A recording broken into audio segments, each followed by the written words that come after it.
On the night of June 11th, 2011, a driver on the Wilbur Cross Parkway near Milford, Connecticut felt his SUV strike something heavy in the dark. When he stopped, he found a cat. Not a bobcat, not somebody's tabby, a mountain lion, 140 pounds of it, tawny and long-tailed and wild, with porcupine quills still buried under its skin and no collar, no microchip, no owner anywhere in the world. It should not have been there. The last confirmed cougar in New England had died more than a century before, and when the DNA came back, the animal turned out to be even more impossible than that.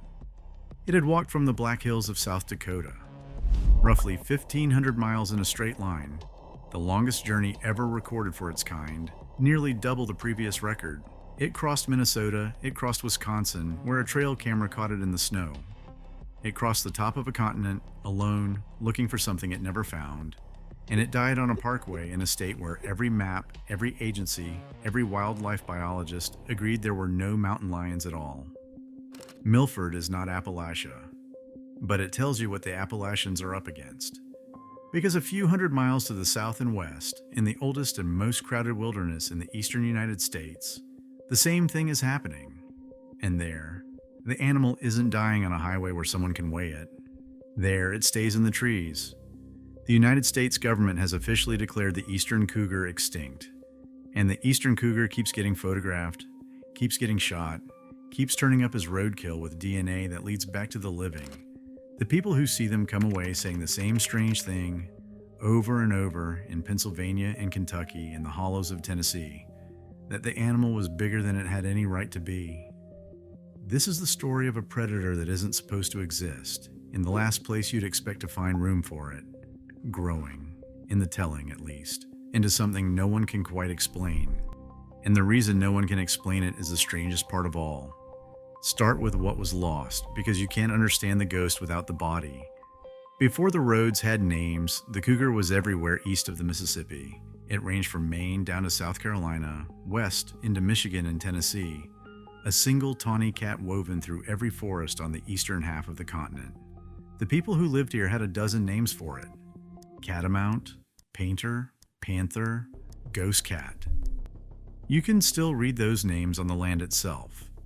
The panther knobs and panther runs and painter branches scattered across the southern mountains, place names left behind like footprints marking where an animal used to be common enough to name a creek after. It ate white-tailed deer mostly. It hunted the eastern elk too, before the elk themselves were gone by the 1880s. A big male could stretch 8 feet from nose to tail and carry well over 100 pounds of muscle, and it moved through the ridges without a sound. And for most of human history in these mountains, it was simply part of what the dark contained. Then the settlers came, and the cougar became a problem to be solved.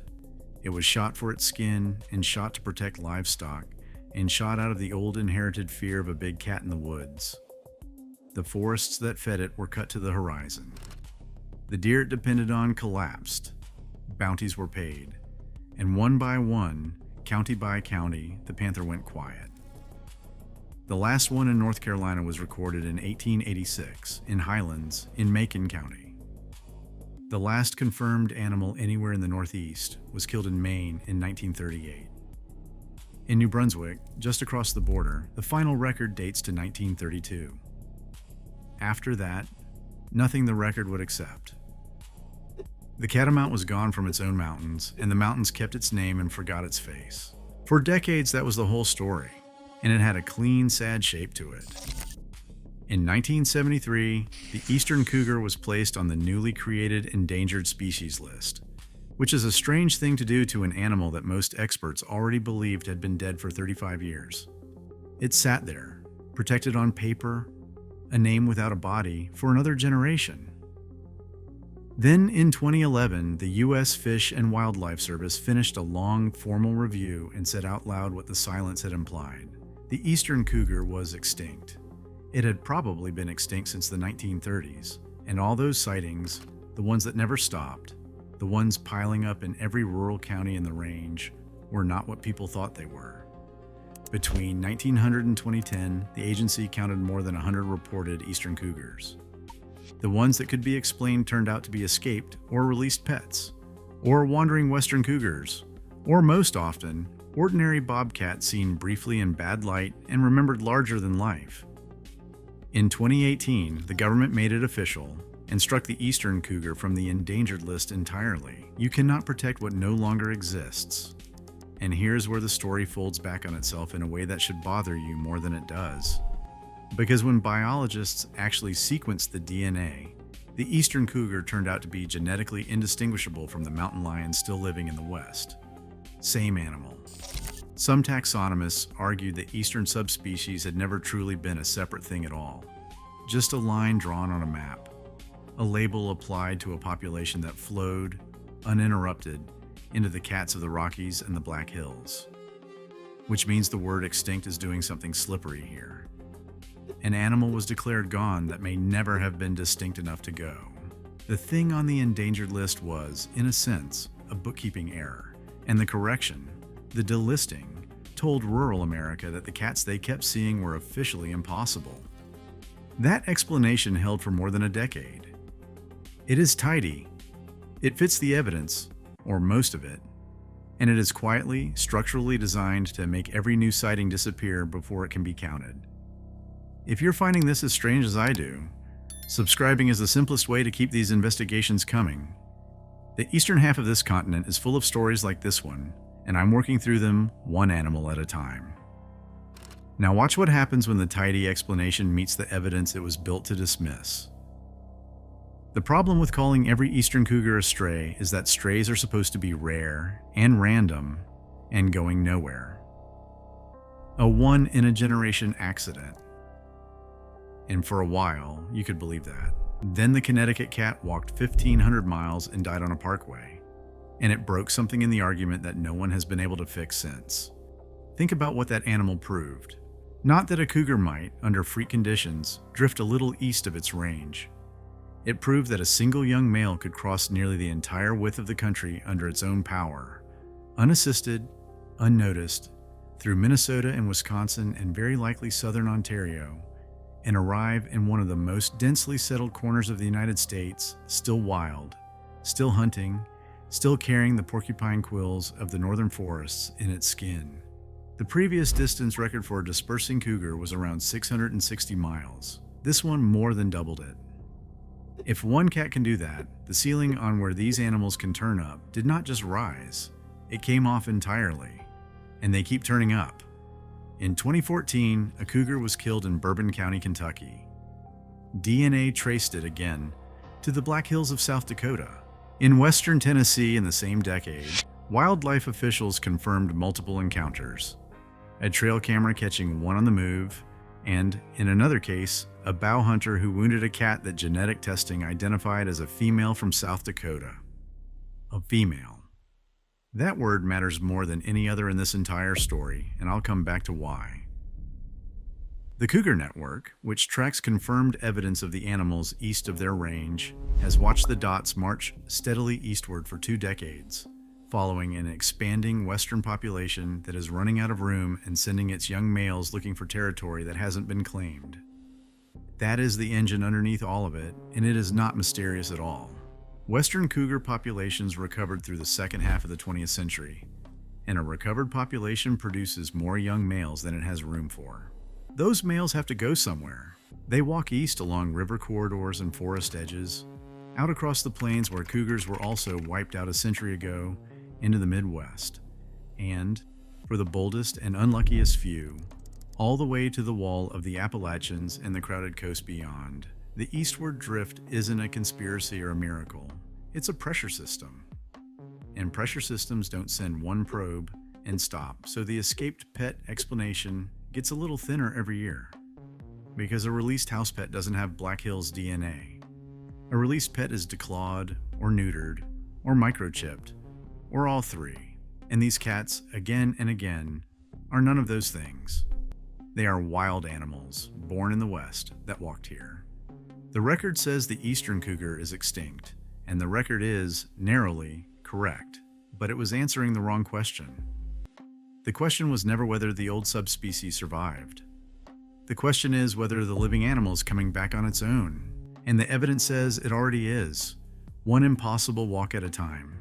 Which brings us, finally, to the size. Everyone who reports one of these cats says the same thing. It was huge. Bigger than a big dog, bigger than they expected, bigger than the pictures, long and heavy and wrong looking against the scale of a familiar backyard or a two-lane road. And the official response to that is almost gentle and almost certainly true in part. People overestimate the size of wild animals. A cougar startles you and adrenaline does the rest, and the 7-foot cat becomes a 9-foot cat by the time you're telling your neighbor. Biologists hear it constantly. A large bobcat, seen for half a second, becomes a panther. The human eye is a bad instrument, and fear is a worse one. But here's what makes this particular claim impossible to simply wave away. The confirmed animals, the ones that stopped being a story and became a body on a table, are genuinely large. The Connecticut cat weighed 140 pounds. Adult Western males routinely run to 8 feet and well past 130. And there is a real biological principle underneath the folklore, one that predates any of these sightings. Within a species, animals living farther from the equator tend to grow larger. In cold climates, where more body mass helps hold heat, the cougars pushing east and north are pushing into exactly that kind of country. So the idea that a cat which reached the cold, high Appalachian ridges might be at the very top of its species size range is not a campfire exaggeration. It is what the biology would quietly predict. And now the trap closes, because here's the reason no one can explain the size. The reason I promised you at the beginning. You cannot resolve the question, because no one is measuring the animal. The official position is that it isn't there.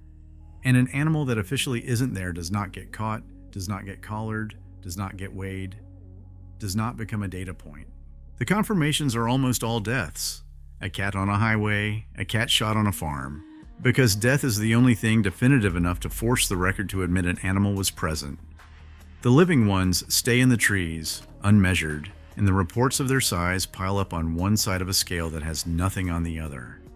The eyewitnesses say too big. The scientists say you're exaggerating. And the one thing that could settle it between them, a live Appalachian cougar on a scale, with a tape measure alongside it, cannot exist because the framework insists the animal doesn't.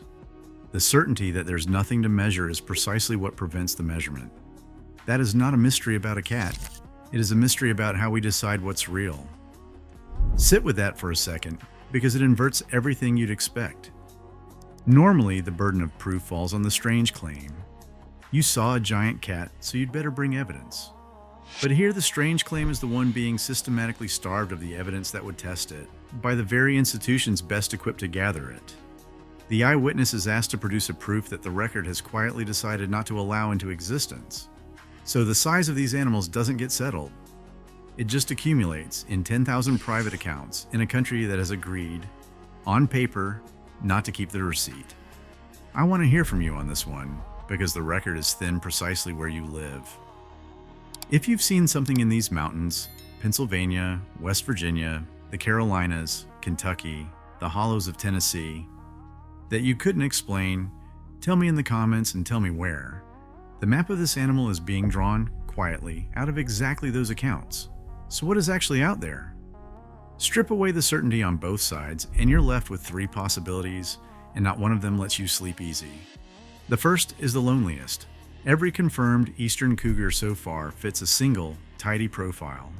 A young male, dispersing, looking for a mate and a territory of his own, walking until he finds one or dies trying. Under this reading, the cats are absolutely real. The sightings aren't hoaxes, the DNA isn't lying, but they're a dead end. Wanderers. Ghosts in the most literal sense. Individual animals passing through a landscape that can't hold them because there are no females here to walk toward, no next generation. Nothing but a long, solitary march that ends under an SUV or a hunter's arrow. The animal you saw was real. It was also, most likely, already doomed. That's the comfortable version, the one the agencies lean toward, and it is still a quietly devastating thing to believe. The second possibility is the one that keeps rewilding biologists up at night, and it turns on that single word from Tennessee. A female, because a wandering male is a tourist. A female is a foothold. Males disperse far and reckless. Females stay closer to home, which means a confirmed female east of the Mississippi is not a fluke passing through. It is the first thing a breeding population would need.